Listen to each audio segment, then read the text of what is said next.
और उत्तराखंड को 2025 तक देश के अग्रणी राज्यों में शामिल करने के लिए धामी सरकार ने चिंतन शिविर शुरू किया है। यह चिंतन शिविर मसूरी स्थित लाल बहादुर शास्त्री राष्ट्रीय प्रशासनिक अकादमी सरदार पटेल सभागार में हो रहा है। शिविर का शुभारंभ सीएम धामी ने किया है। शिविर में सीएम पुष्कर सिंह धामी, नीति आयोग के उपाध्यक्ष, राज्य सरकार के सचिव, विभागाध्यक्ष समेत तमाम उच्च अधिकारियों ने शिरकत की। बता दें कि राज्य के विकास का रोड मैप तैयार करने के लिए सरकार का यह पहला चिंतन शिविर है। सीएम ने कहा, चिंतन शिविर से जो अमृत निकलेगा उससे हमारा उत्तराखंड जरूर आगे बढ़ेगा। साथ ही सभी को चिंतन के साथ चिंता भी करनी होगी कि उत्तराखंड हमारा श्रेष्ठ राज्य बने। 2025 तक उत्तराखंड को देश के अग्रणी राज्यों में शामिल करने के लिए सरकार तेजी से काम कर रही है। शिविर में उत्तराखंड के सभी पहलुओं को ध्यान में रखकर चर्चा की जाएगी। कैसे राज्य 5 से 10 सालों में आगे बढ़े, इसका रोड मैप तैयार किया जाएगा और इसी पर विचार विमर्श किया जाएगा। हमारा राज्य 2025 तक श्रेष्ठ राज्यों में शामिल हो, हमारी जो कार्य संस्कृति है उसमें सुधार आए, सभी में अच्छा समन्वय बने, हमारी आर्थिकी बढ़े, हमारा औद्यानिक क्षेत्र बढ़े, हाइड्रो का क्षेत्र बढ़े, उन सभी पर हम लोग 3 दिनों तक चर्चा करने वाले हैं। और इस चिंतन से निश्चित रूप से एक अमृत निकलेगा और वह अमृत उत्तराखंड को विकास की दिशा में, अन्य दिशाओं में आगे ले जाने वाला साबित होगा। तो कोरोना काल से उबरने के बाद उत्तराखंड तेजी से आर्थिक विकास की राह पर दौड़ पड़ा है। 5 साल बाद उत्तराखंड की आर्थिक विकास दर 7% से ऊपर चली गई है। सीएम धामी के कुशल नेतृत्व और पटरी पर लौटे पर्यटन उद्योग की वजह से यह संभव हो पाया है। उत्तराखंड की विकास यात्रा में अन्य दाताओं की मेहनत को भी नजरअंदाज नहीं किया जा सकता। हम आपको आंकड़ों के जरिए समझा रहे हैं कैसे उत्तराखंड विकास की राह पर लौट रहा है। तो ये तस्वीरें आपको दिखा रहे हैं। कोरोना काल से उबरने के बाद आर्थिक विकास की दर में सुधार देखने को मिल रही है। 7% की दर से उत्तराखंड अब विकास कर रहा है। 2021-22 में आर्थिक विकास दर 7.05% तक पहुंच गई है। यह अपने आप में बड़ी बात है। तो विकास की दौड़ में उत्तराखंड भी शामिल हो गया है। उत्तराखंड भी पूरे 5 साल बाद आर्थिक विकास दर जो है इस स्तर पर पहुंची है। अपने आप में धामी सरकार के लिए इसे उपलब्धि कहा जा रहा है। 2016-17 में 9.83 थी आर्थिक विकास दर, लेकिन कोरोना काल के बाद यह विकास दर हासिल करना अपने आप में बड़ी चुनौती थी सरकार के लिए। तो इस चुनौती को पार पाए। 17-18 में आर्थिक विकास दर 7.9% के आसपास थी। तो ये जो विकास दर 17-18 की थी उसे हासिल कर लिया कोरोना काल के बाद। ये अपने आप में इंपॉर्टेंट है। विकास दर गिरकर 2.83%, 18-19 में आर्थिक विकास दर इतना नीचे चला गया था। इसलिए सरकारें और मुख्यमंत्री का चेहरा बदला गया। 19-20 में यह विकास दर जो है 1.97% तक ये रह गया था। ये अब 7% के करीब पहुंच गया है। अपने आप में बड़ी बात है। 2020-21 में आर्थिक विकास दर गिरकर -5.738। दरअसल ये कोरोना का काल था और इस कोरोना काल में माइनस में विकास दर था, उसे 7% तक ले जाया गया है। अपने आप में बड़ी बात है। तो कोरोना काल से उबरने के बाद अब 7% के आसपास तक विकास दर फिर से उत्तराखंड की हो गई है। तो उत्तराखंड की अर्थव्यवस्था का मुख्य स्रोत पर्यटन उद्योग से जुड़ा है। सूबे में धार्मिक स्थलों के साथ टूरिस्ट प्लेस भी है जहां देश विदेश से सैलानी पहुंचते हैं। हम आपको आंकड़ों के जरिए बता रहे हैं कैसे किस उद्योग से उत्तराखंड की आर्थिक विकास दर फिर से रफ्तार पकड़ रही है। तो ये देखिए, चारधाम यात्रा से जबरदस्त यहां पर कमाई हुई है। घोड़ा खच्चर और तमाम चीजों को जोड़ ले तो 211 करोड़ का कारोबार हुआ है। अब यात्रा सीजन की अगर हम बात करें, केदारनाथ में घोड़ा खच्चरों से 101 करोड़ से ज्यादा की कमाई हुई है। तो आर्थिकी का मुख्य स्रोत जो है तीर्थाटन और पर्यटन है। यमुनोत्री धाम में घोड़े खच्चरों से 21 करोड़ की कमाई हुई है। एक तरह से देखें तो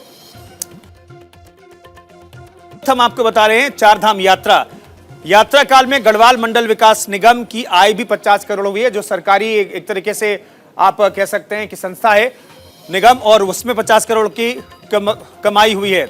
यहां पर देखिए, अगर जिलेवार अगर कुछ चीजों को देखें तो नैनीताल में इतने सैलानी आए हैं। जिम कॉर्बेट नेशनल पार्क में भी करीब 1,59,000 से ज्यादा सैलानी पहुंचे हैं। राजाजी पार्क में 26,598 सैलानी पहुंचे हैं। अल्मोड़ा विंसर वन्यजीव अभयारण्य की बात करें तो 2,000 से ज्यादा पर्यटक यहां भी पहुंचे हैं।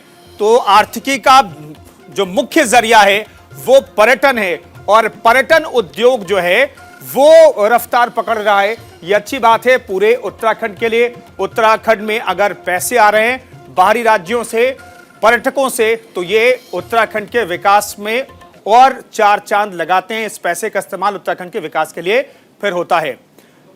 तो रुक करते हैं हरिद्वार की खबर का। हरिद्वार में भारतीय जनता पार्टी ने लोकसभा चुनाव की तैयारियां शुरू कर दी है। बीएसपी और कांग्रेस पार्टी में सेंधमारी कर पूर्व केंद्रीय मंत्री और हरिद्वार सांसद डॉक्टर रमेश पोखरियाल निशंक ने करीब 300 लोगों को बीजेपी की सदस्यता दिलाई है। पार्टी के जिला कार्यालय पर आयोजित कार्यक्रम में सभी लोग बीएसपी और कांग्रेस छोड़कर पार्टी में शामिल हुए हैं। 300 कार्यकर्ता बीजेपी में शामिल हुए हैं। ये बीएसपी और कांग्रेस के कार्यकर्ता पहले थे। सांसद निशंक ने इन्हें सदस्यता दिलाई है।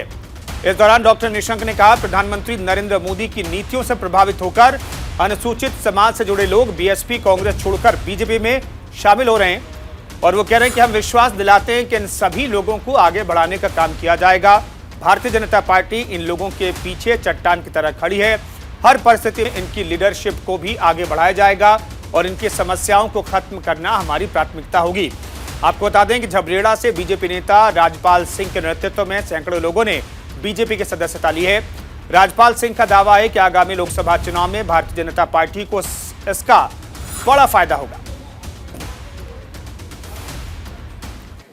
जो हमारा दलित समाज है, जो हमारा अनुसूचित जाति का समाज है, इन्होंने संकल्प लिया है कि भारतीय जनता पार्टी के साथ कंधे से कंधा मिला करके आगे बढ़ेंगे और इन्होंने मोदी जी के नेतृत्व पर भरोसा किया है। जितने काम इस समय हरिद्वार में हुए हैं, मुझे इस बात को कहते हुए गर्व और खुशी होती है कि पूरे प्रदेश में मेरा हरिद्वार जनपद नंबर 1 है। आज मैं ये भरोसा दिला रहा हूँ हमारे इस समाज को कि ये चट्टान की तरह भारतीय जनता पार्टी अनुसूचित जाति समाज के पीछे खड़ी है। हर कदम पर, हर परिस्थिति में ये इनको हम आगे बढ़ाएंगे, इनकी लीडरशिप को भी आगे बढ़ाएंगे। बहुजन समाज पार्टी है या कांग्रेस पार्टी है, उनसे वो त्रस्त हो चुके थे, तो आज उन्होंने भारतीय जनता पार्टी की सदस्यता ग्रहण करी है। निश्चित रूप से हमारे देश भर में राहुल गांधी के नेतृत्व में कांग्रेस द्वारा आयोजित भारत जोड़ो यात्रा के साथ ही उत्तराखंड प्रदेश में भी भारत जोड़ो यात्रा की शुरुआत हो गई है। पूर्व मुख्यमंत्री हरीश रावत के नेतृत्व में 3 दिवसीय भारत जोड़ो यात्रा हरिद्वार जिंदाबाद की शुरुआत मंगलौर के उदलहेड़ी से चौधरी चरण सिंह की मूर्ति पर पुष्पांजलि अर्पित करके हुई है। पदयात्रा के प्रदेश अध्यक्ष किरण मारा एक तरीके से नेतृत्व कर रहे हैं। नेता प्रतिपक्ष यशपाल आर्य, राष्ट्रीय सचिव काजी निजामुद्दीन समेत हरिद्वार जिले के सभी कांग्रेसी विधायक भी शामिल रहे। भारत जोड़ो यात्रा में सभा को संबोधित करते हुए राष्ट्रीय सचिव काजी निजामुद्दीन ने कहा कि देश भर में बेरोजगारी बढ़ती जा रही है। 56 इंच के सीने से देश नहीं चलता। किसानों का बकाया गन्ना भुगतान अभी तक नहीं हुआ है। पेराई सत्र शुरू हो गया है, लेकिन अभी तक सरकार ने किसानों के गन्ने का मूल्य घोषित नहीं किया है। देश में महंगाई लगातार बढ़ती जा रही है। कांग्रेस की भारत जोड़ो यात्रा सामाजिक एकजुटता के साथ साथ पूरे देश में बदलाव लाएगी। एक बार फिर से कांग्रेस वापस सत्ता में लौटेगी। कांग्रेस की पदयात्रा में सभी कांग्रेसी नेतागण एकजुट होते नजर आए।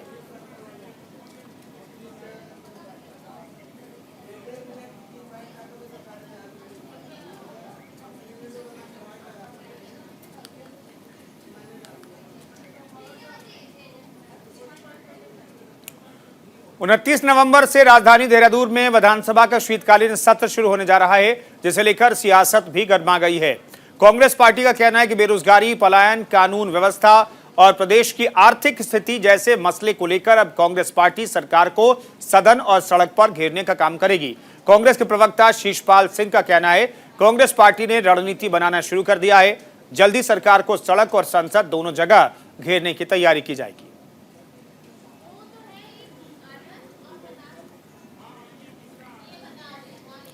इधर उत्तराखंड सरकार का स्वास्थ्य विभाग लगातार गैस्ट्रोलॉजी को लेकर बैठक के लिए और मंथन कर रहा है, क्योंकि आम जनमानस में लगातार पेट की समस्या बढ़ रही है, जिसे लेकर स्वास्थ्य विभाग जन जागरण अभियान चलाएगा।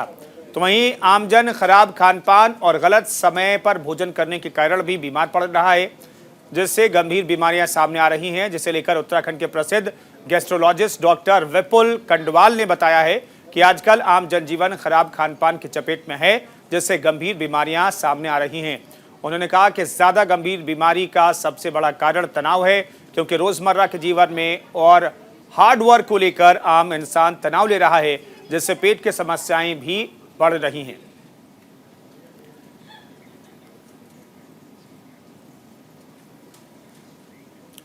और तीलू रोहतली पुरस्कार से सम्मानित महिलाओं की प्रेरणा स्रोत पिथौरागढ़ जिला पंचायत अध्यक्ष दीपिका बोहरा ने अनोखी पहल शुरू की है। दीपिका बोहरा बताती हैं कि प्रधानमंत्री नरेंद्र मोदी की मन की बात से प्रभावित होकर उन्होंने हर सोमवार को विद्याजली कार्यक्रम के तहत दूरस्थ स्कूलों में जाकर छात्रों के साथ चर्चा की। दीपिका बताती हैं कि वे पहले शिक्षा विभाग के साथ भी जुड़ी थी। स्कूली बच्चों के साथ हमेशा लगाव रहा। सामाजिक और राजनीतिक जीवन के बीच कुछ समय स्कूली बच्चों के बीच रहना भी अच्छा लगता है। दीपिका आज तक सैकड़ों स्कूली बच्चों को पाठ्य सामग्री बांट चुकी हैं।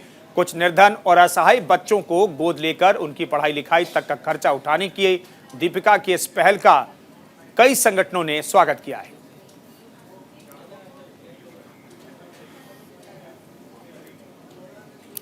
सड़क परिवहन और राजमार्ग मंत्रालय ने केंद्रीय मोटरयान नियम 1989 में संशोधन किया है।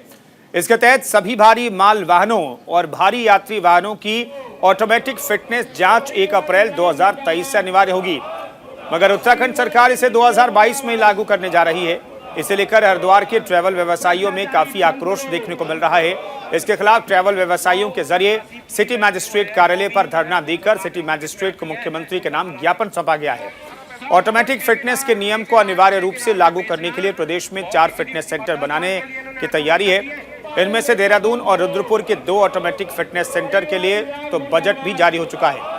हरिद्वार और हल्द्वानी में पीपीपी मोड में 2 फिटनेस सेंटर बनाए जाने हैं, जिसकी प्रक्रिया अभी चल रही है। मगर उससे पहले ही हरिद्वार के ट्रैवल व्यवसायियों में काफी गुस्सा है। ट्रैवल व्यवसायियों का कहना है कि सरकार प्राइवेट सेक्टर को ये कार्य दे रही है, मगर जो नियम 2024 में लागू होना है उसे 2022 में उत्तराखंड सरकार क्यों लागू कर रही है। इसमें कहीं न कहीं भ्रष्टाचार नजर आ रहा है। वहीं सरकार के जरिए 10 साल पुराने वाहनों को भी बंद करने की बात कही गई है, जिसका विरोध ट्रैवल व्यवसायी कर रहे हैं। व्यवसायियों का कहना है कि इससे उन्हें अरबों रुपए का नुकसान होगा। शासन अगर हमारी मांगों को नहीं मानता है तो आगे की रणनीति तय की जाएगी।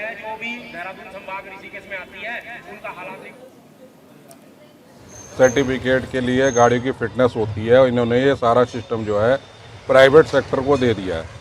और जो भी प्राइवेट सेक्टर को दिया है वो तो देखो नियम कानून जो सरकार के हमें सब फॉलो करने पड़ते हैं, पर जो नियम को 2024 में लागू होना है, भारत सरकार के गजट के अंदर भी 2024 में लिखा गया है कि 2024 से लागू होगा।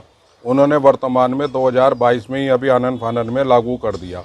क्यों? कहीं ना कहीं तो इसमें कहीं भ्रष्टाचार की जो है वो भी आती है और भ्रष्टाचार इसके अंदर नज़र भी आता है, जो 2024 में केंद्र सरकार कह रही है और राज्य सरकार उसको 2022 में लागू कर।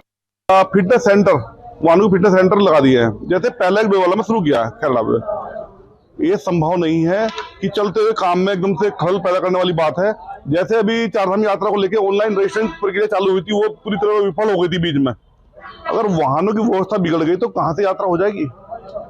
ये बिना होमवर्क किए हुए काम किया है धामी सरकार ने। धामी सरकार को सोचना चाहिए और समझना चाहिए, जिस तरह से उन्होंने यात्रा चलाने में सहयोग किया है इसे भी रुकवाने में सहयोग करे। इसका संज्ञान ले धामी सरकार। हमारी लड़ाई चल रही है, अभी हम अपने स्तर से ज्ञापन देने आए हैं सिटी मजिस्ट्रेट महोदय को। ये शासन तक पहुंचाया जाएगा इनके द्वारा, और अपनी जो भी मांगे हमने इसमें लिखी गई हैं और समय समय पर जो भी कुछ बन पड़ेगा उसे। और अब खबर पिथौरागढ़ से, जहां पर आग ने तांडव मचाया है। सीमांत तहसील धारचूला में भीषण अग्निकांड हुआ है। 1 दर्जन से ज्यादा दुकानें आग की चपेट में आई हैं और जलकर खाक हो गई हैं। रात के करीब 1:30 बजे ये भीषण हादसा हुआ है। अग्निकांड शॉर्ट सर्किट की वजह से हुआ है, ये शुरुआती जानकारी है। पिथौरागढ़ शहर में अफरा तफरी मच गई। भीषण आग में 1 दर्जन से ज्यादा दुकानें जलकर राख हो गई हैं। ये भीषण आग हादसा जिले के सीमांत तहसील धारचूला में हुआ है। घटना रात के करीब 1:30 बजे की बताई जा रही है। आग के पीछे की वजह शॉर्ट सर्किट बताई जा रही है। घटना की जानकारी मिलते ही मौके पर पहुंची फायर ब्रिगेड की टीम ने घंटों मशक्कत के बाद आग पर काबू पाया है, लेकिन उससे पहले 1 दर्जन दुकानें जलकर राख हो चुकी थी।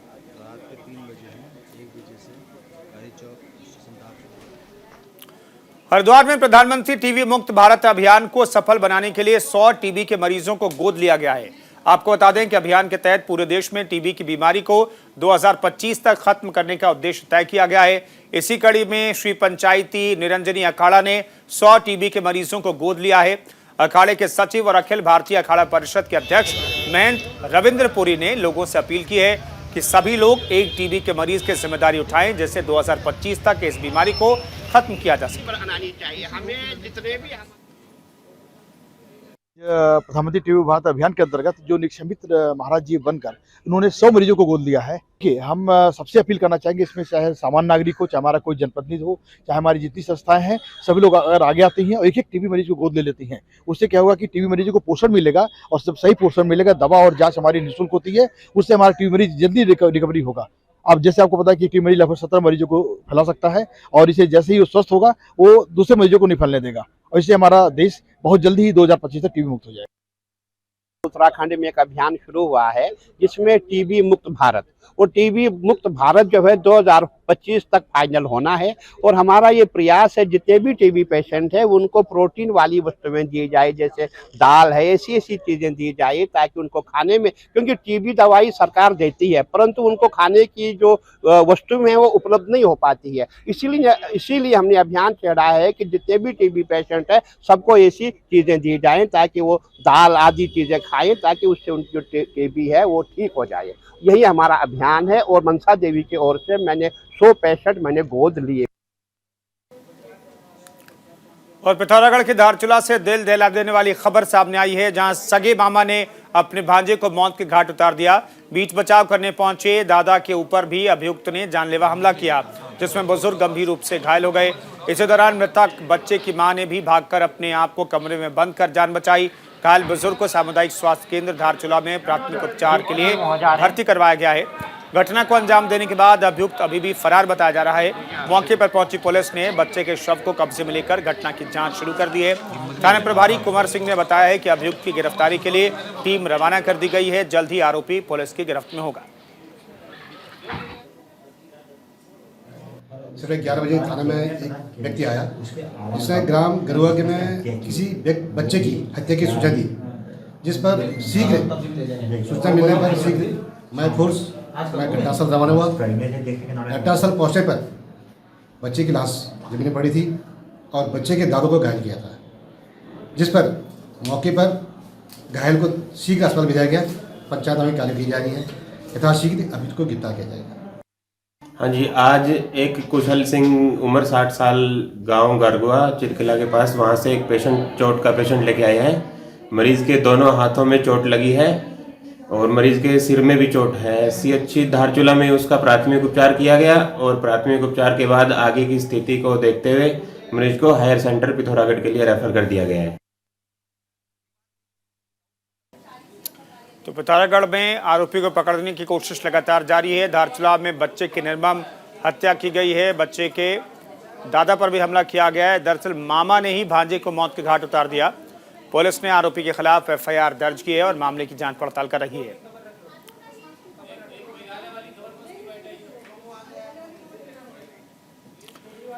पंच केदारों में द्वितीय केदार के नाम से विख्यात भगवान मद महेश्वर की चल विग्रह उत्सव डोली शीतकालीन गद्दी स्थल ओंकारेश्वर मंदिर में विराजमान हो गई है। इस मौके पर सैकड़ों श्रद्धालुओं ने जयकारे के साथ स्वागत किया। मद महेश्वर की चल विग्रह उत्सव डोली के ऊखीमठ आगमन पर मंदिर समिति ने ओंकारेश्वर मंदिर को 8 क्विंटल फूलों से भव्य रूप से सजाया। मद महेश्वर की चल विग्रह उत्सव डोली के फापज सलामी गांव समेत कई यात्राओं पर ग्रामीणों ने फूलों से स्वागत किया। इस दौरान सभी ने लाल पीले वस्त्र अर्पित कर और कई पूजा सामग्रियों से अर्घ अर्पित कर क्षेत्र के समृद्ध होने की कामना की गई।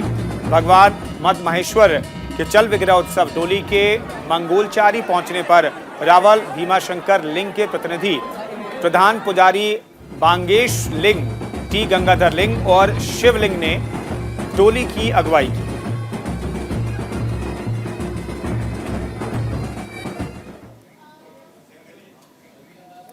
इस बुलेटिन में फिलहाल इतना ही। रुकेंगे एक छोटे से ब्रेक के लिए, लेकिन आप बने रहिए न्यूज इंडिया के साथ।